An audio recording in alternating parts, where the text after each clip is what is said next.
Good day, Christiana. I have the report you've been waiting for.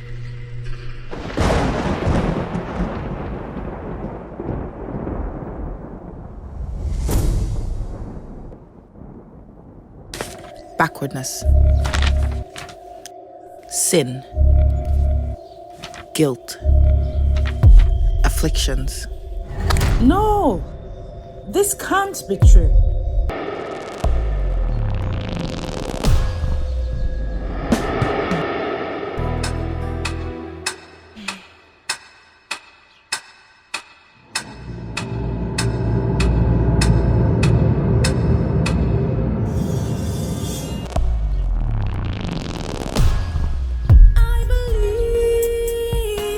I believe your word. I believe in the report of the Lord. I believe in the living word. I believe. We'll see about that.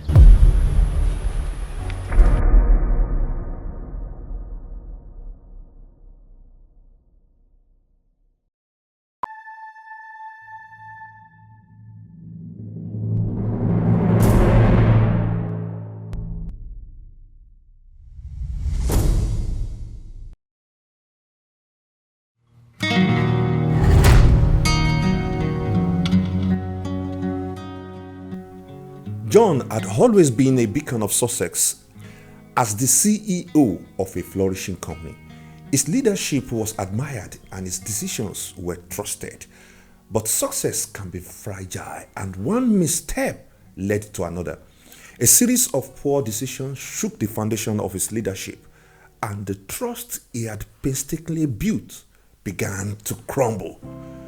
The ultimate blow came when his board of directors asked him to step down. John was devastated. The loss of his position was painful, but the real struggle was dealing with the overwhelming sense of failure and figuring out how to recover. Everyone encounters disappointment and failure at some point in their lives, whether it's a personal setback, a professional mishap, or a moral failure. The experience can be disheartening. However, the real challenge lies not in the failure itself, but in how we respond to it. Many, like John, find it difficult to navigate the aftermath, especially when it involves losing the trust of those who once believed in them. Trust, once broken, is incredibly difficult to restore. It cannot be bought, demanded, or quickly repaired. The first and most crucial step in recovering from failure is to admit that you have failed and acknowledge the need for help. What I'm talking about requires humility and courage. In the Bible, King David offers a profound example of this. After committing serious sins, David did not hide or justify his actions. Instead, he confessed openly to God, saying, "Against you, God, and you only, have I sinned."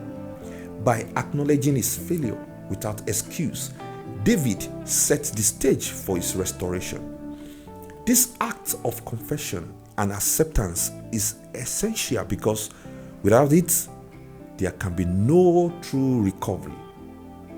If you cannot admit your failures, you prevent yourself from receiving the help you need to move forward. Once you acknowledge your failure, it's vital to seek out a trustworthy authority who can hold you accountable and guide you through the recovery process. This person should be someone with strong spiritual values, someone you respect deeply. This authority should not be a close friend, as familiarity can breed complacency. A friend might be too lenient or too sympathetic, which can hinder your progress.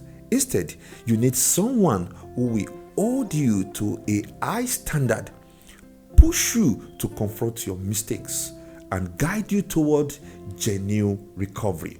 Obedience and submission to this authority guidance are crucial, even when it's uncomfortable or challenging. Sometimes the damage from failure is so significant that it requires a complete surrender to the recovery process. This means accepting responsibility for all your actions and resisting the urge to defend or explain your failures. Instead of trying to justify your mistakes to others, allow your chosen authority to speak on your behalf. They still hold the trust of those around you and can help rebuild the trust you have lost. A powerful example of this process is found in the story of Peter, who denied Jesus 3 times. Despite Peter's public failure, it was Jesus who took the initiative to restore him. This act of restoration by a higher authority showed that when the right person vouches for you, trust can be rebuilt. When you experience failure, it is important to seek refuge rather than offer explanations. Submit fully to the discretion of those in authority regarding your readiness to return to any form of leadership or public service. You cannot bring yourself back to a position of trust on your own. The authority you submit to must decide when you are ready to return, and they must facilitate your reintegration into leadership. Trust is the cornerstone of leadership, and it is built over time. If you violate that trust, you lose your position of influence. However, with patience, humility, and the right guidance, you can recover. True recovery involves not just fixing the mistake, but also restoring the trust that was lost. In the end, the path to recovery from failure is about taking responsibility, seeking the right support, and allowing time to build what was broken. Trust cannot be demanded, prayed for, or purchased. It must be earned. And through this process, you can emerge not just as a leader who was recovered, but as one who has grown stronger through the experience.